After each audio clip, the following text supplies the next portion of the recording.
இன்றைக்கி நம்ம ப்ரான் பிரியாணி எப்படி பண்ணுறதுன்னு பார்ப்போம். முதல்ல வதக்கி விட்டு வேக வைக்கிறதுக்கு என்னென்ன வேணுன்றதை பார்ப்போம். ப்ரான் 150 கிராம் எடுத்திருக்கேன். கழுவி சுத்தம் பண்ணி வச்சுக்கோங்க. இது இந்த கப்னால் ஒரு டம்ளர் ரைஸ் எடுத்திருக்கேன். பாஸ்மதி ரைஸ். 1 டம்ளர் அரிசி எடுத்திங்கன்னா 2 டம்ளர் தண்ணியில் வேக வைக்கணும். அவ்வளோ தண்ணி வேணும் இதுக்கு, பாஸ்மதி ரைஸ்க்கு. ஆனால் நான் இப்போ ஒரு டம்ளர் தண்ணி தான் ஊற போட்டிருக்கேன். இன்னொரு டம்ளர் தண்ணி இந்த ப்ரான்லாம் நம்ம வதக்குவோம் இல்லையா, வதக்கும் போது தண்ணி விட்டுக்கிட்டு வரும். அது எவ்வளோ இருக்குன்னு பார்த்துக்கிட்டு அதுக்கு தக்கன வேணுங்கிறத சேர்த்துக்கலாம். இப்போ நான் ஒரு கப் ரைஸ்க்கு 1 கப் தண்ணி தான் சேர்த்துருக்கேன். இது பெரிய வெங்காயம், ஒரு பச்சை மிளகாய், கொஞ்சம் கருவேப்பிலை. பெரிய வெங்காயம் நல்லா பெருசாக 1 கப்பு எடுத்திருக்கேன். பெருசாக ஒரு வெங்காயம் எடுத்திருக்கேன். பட்டர் நான் எடுத்திருக்கேன், ஒரு கியூப் எடுத்திருக்கேன். நீங்கள் நெய் வேணாலும் சேர்த்துக்கலாம். பட்டை இது அன்னாசிப்பூ, கொஞ்சம் மல்லி இலை. இப்போது அரைக்கிறதுக்கு என்னென்ன வேணும்னு பார்ப்போம்.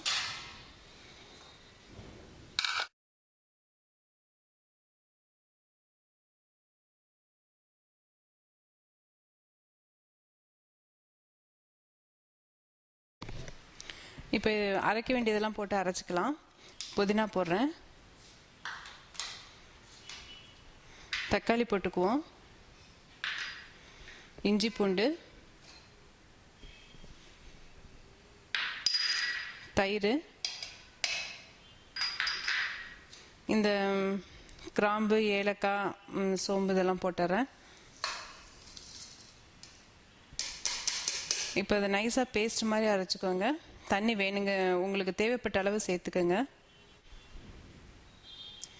இப்போ பார்த்தீங்கன்னா நல்லா நைஸாக அரைச்சிட்டேன். இப்போ தனியாக வச்சுக்குவோம். மற்றதெல்லாம் இப்போ என்ன பண்ணுவோன்னு பார்ப்போம். இப்போ 4 டேபிள் ஸ்பூன் அளவு எண்ணெய் ஊற்றிருக்கேன். அதோடு சேர்த்து இந்த பட்டரையும் போட்டுருவோம்.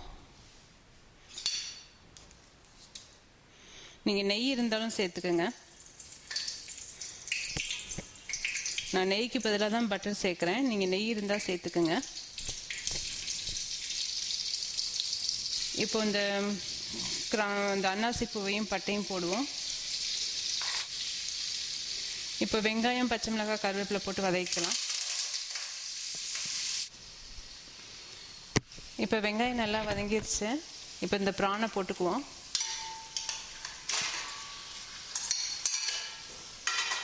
ப்ரான் கொஞ்சம் நல்லா வதங்கிட்டு ஒரு 5 நிமிஷம் இதை வதக்கி விட்டுருங்க ப்ரானை. இப்போ ப்ரான் நல்லா வதங்கிடுச்சு. இப்போ அரைச்சி வச்சுருக்கோம் இல்லையா, அதெல்லாம் போட்டுக்கலாம். புதினா எல்லாம் அரைச்சி வச்சுருக்கோம்ல, அதை போட்டுக்கலாம். அந்த ப்ரானில் நான் தண்ணியே ஊற்றலை பாருங்கள், இவ்வளோ தண்ணி வந்துருச்சு. அந்த ப்ரான்லாம் வதங்கி இவ்வளோ தண்ணி வந்துருச்சு. தண்ணி ஊற்ற தேவையில்லை, ப்ரான் இந்த தண்ணியிலே வெந்துடும்.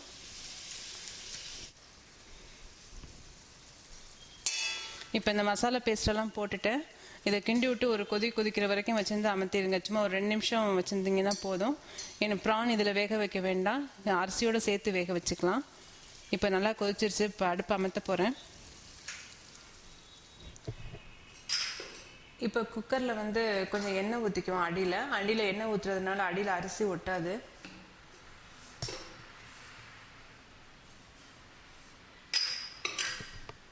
இப்போ இந்த ஊற வச்சிருக்க அரிசியை போட்டுக்கலாம். இப்போ அரிசிக்கும் ப்ரானுக்கும் சேர்த்து எவ்வளோ உப்பு வேணுமோ இப்போயே போட்டு டேஸ்ட் பார்த்துக்குங்க.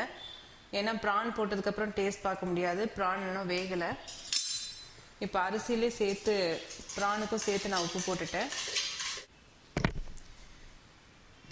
இப்போ பார்த்தீங்கன்னா கிண்டி வச்சிருக்க இறாலில் எவ்வளோ தண்ணி இருக்குன்னு பார்த்துக்கோங்க. இந்த கப்புக்கு 2 கப் தண்ணி ஊற்றணும்னா அரிசிக்கு. ஏன்னா இந்த கப்புக்கு 1 கப் அரிசி எடுத்திருக்கேன், நான் 2 கப் தண்ணி ஊற்றணும். 1 கப் தண்ணி ஆல்ரெடி ஊற்றிட்டேன். இப்போ இது இதில் 3/4 கப் தண்ணி இருக்கிற மாதிரி இருக்குது. இந்த கப்னால 3/4 கப் தண்ணி இந்த மசாலையோடு சேர்ந்து இருக்கிற மாதிரி இருக்குது. அதனால ஒரு 1/4 கப் தண்ணி மட்டும் நான் எடுத்திருக்கேன். அரிசி வேகிறதுக்கு 2 கப் தண்ணி போதும். ப்ரான் வேகிறதுக்கு இனி தண்ணி தேவையில்லை, அதனால அரிசி வேகிறதுக்கு மட்டும் தண்ணி கணக்கு பண்ணி போடுங்க.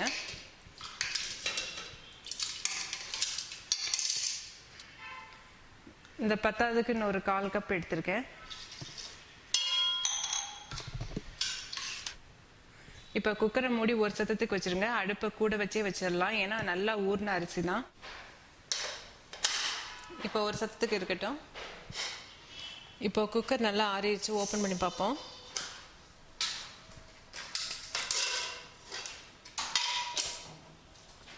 நல்லா வெந்திருக்கு.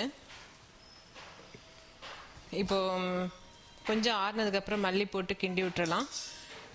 ப்ரான் பிரியாணி ரெடி ஆயிடுச்சு. நீங்கள் இங்கே செஞ்சு பாருங்கள். செஞ்சு பார்த்துட்டு எனக்கு உங்களோட கமெண்ட்ஸை சொல்லுங்கள். தேங்க்யூ.